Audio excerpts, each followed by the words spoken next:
Hi guys, இப்போ exercise 1.1ல 6th sum second subdivision பார்க்கலாம். இப்போ a cross b intersection c equal to a cross b intersection a cross c கொடுத்துருக்காங்க. நம்ம இதை வந்து வெரிஃபை பண்ணணும். இது LHS வச்சுக்கலாம், இது RHS வச்சுக்கலாம். இப்போ ஏங்கிறது நமக்கு தெரியும், a b c எல்லாம் நமக்கு தெரியும். a cross bயும் நம்ம கண்டுபிடிச்சிருக்கோம், a cross cயும் நம்ம கண்டுபிடிச்சிருக்கோம். ஸோ டேரெக்டாகவே நம்ம போட்டுக்கலாம். இப்போ ஃபஸ்ட்டு LHS கண்டுபிடிக்கிறதுக்கு b intersection c கண்டுபிடிக்கணும். So b intersection c equal to bங்கிற செட் என்ன 2 3 4 intersection cங்கிற செட்டு 3,5 இன்டர்செக்ஷன்னா நமக்கு தெரியும், ரெண்டு செட்லேயும் இருக்க சேம் எலமெண்ட் தான் இன்டர்செக்ஷன். ஸோ இது ரெண்டுலேயும் சேம் எலமெண்ட் என்ன 3 மட்டும்தான் இருக்குது. இப்போ b intersection c equal to எழுதியாச்சு. நம்மளுக்கு LHS என்ன a cross b intersection c. இப்போ ஏங்கிற செட் என்ன 0,1 cross b intersection c நம்ம கண்டுபிடிச்சிட்டோம் என்ன 3, அவ்வளோதான், ஒரே ஒரு எலமெண்ட் தான். So same procedure 0,3 1,3 LHS equation number 1ன்னு வச்சுக்கலாம். நெக்ஸ்ட் நம்ம RHS கண்டுபிடிக்கணும். RHSக்கு a cross bயும் a cross cயும் நம்ம கண்டுபிடிச்சிட்டோம். என்ன ஆல்ரெடி நம்ம கண்டுபிடிச்சிட்டோம், a cross c நம்ம ஆல்ரெடி கண்டுபிடிச்சிட்டோம். ஸோ நம்ம இதுக்கு வந்து இன்டர்செக்ஷன் போட்டால் போதும். RHS equal to a cross b intersection a cross c. a cross bங்கிற செட்டை ஃபஸ்ட் எழுதியிருக்கோம், a cross cங்கிற செட்டை செகண்ட் எழுதிட்டோம். ரெண்டுக்கும் நம்ம இன்டர்செக்ஷன் கண்டுபிடிக்கணும். இன்டர்செக்ஷன் என்ன சேம் எலமெண்ட் நமக்கு தெரியும். இங்கே 0,3 இருக்குது, இங்கே ஒரு 0,3 இருக்குது.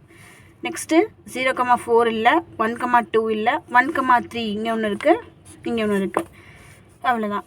So RHS equal to 0,3 and 1,3. இப்போ LHSும் RHSும் ஈக்குவலாக இருந்துச்சுன்னா இந்த சம் வந்து வெரிஃபை ஆகிடுமா? இப்போ LHS என்னன்னு பாருங்கள் 0,3 and 1,3, RHS 0,3 1,3. So from 1 and 2 a cross b intersection c equal to a cross b intersection a cross c, hence verified. Hi guys, exercise 1.1 6th sumல third subdivision பார்க்கலாம். a b c set நமக்கு தெரியும். இந்த ஈக்குவேஷனை நம்ம verify பண்ணணும். இது LHSன்னு வச்சுக்கலாம், இது RHSன்னு வச்சுக்கலாம். இப்போ LHS equal to a union b cross c. a union b என்னன்னு நமக்கு தெரியாது, ஃபர்ஸ்ட் நம்ம அதை கண்டுபிடிச்சிக்கலாம். இப்போ a union b is equal to ஏங்கிற செட்டை ஃபர்ஸ்ட் எழுதுவோம், யூனியன் பிங்கிற செட்டை செகண்ட் எழுதுவோமா? யூனியன்னா நமக்கு தெரியும், செட்டில் இருக்க எல்லா எலிமெண்ட்ஸையும் ஒரே செட்டில் கொண்டு வந்துடணும். இப்போ 0 1 2 3 4. இப்போ LHS வந்து a union b cross c. இப்போ a யூனியன் b கண்டுபிடிச்சாச்சு. 0 1 2 3 and 4 cross cங்கிற செட் 3,5. சேம் அதே ப்ரொசீஜர் தான். ஃபஸ்ட்டு செட்டில் இருக்க எல்லா எலமெண்ட்ஸ் கூடயும் செகண்ட் செட்டில் இருக்க எல்லா எலமெண்ட்ஸையும் லிங்க் பண்ணி எழுதணும். இப்போ 0,3 and 0,5. Next 1,3 1,5. Next 2,3 and 2,5. Next 3,3 and 3,5.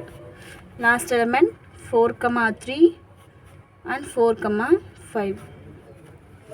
நம்ம LHS கண்டுபிடிச்சிட்டோம். இது ஈக்குவேஷன் நம்பர் 1ன்னு வச்சுக்கலாம். Next RHS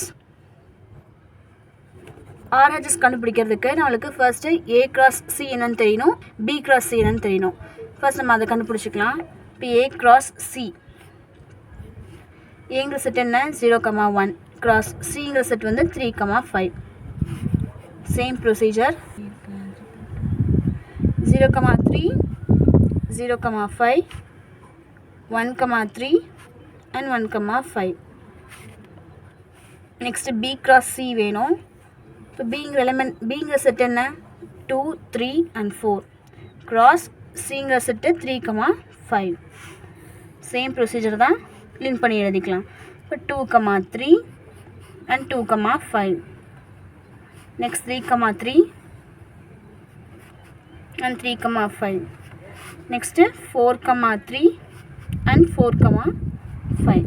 A cross C ங்கிற செட்டை ஃபர்ஸ்ட் எழுதிட்டோம், B cross C ங்கிற செட்டை செகண்ட் எழுதிட்டோம். இதுக்கு யூனியன் கண்டுபிடிச்சிட்டு RHS கிடச்சிருமா? இப்போ 0, 3, 0, 5 இங்கே இல்லை, அப்படியே எழுதிக்கலாம். 0, 3, 0, 5, 1, 3, 1, 5. இங்கே எந்த எலிமெண்ட்டுமே ரிப்பீட் ஆகலை, ஸோ அப்படியே எடுத்து எழுதிக்கலாம். 2, 3, 2, 5, 3, 3, 3, 5, 4, 3 and 4, 5. இதை நம்ம ஈக்குவேஷன் நம்பர் 2ன்னு வச்சுக்கலாம். இப்போ LHS என்னென்னு பாருங்கள். LHS RHS ரெண்டுமே ஈக்குவலாக இருக்குது. So from 1 and 2 A union B cross C equal to A cross C union B cross C. Therefore, hence verified.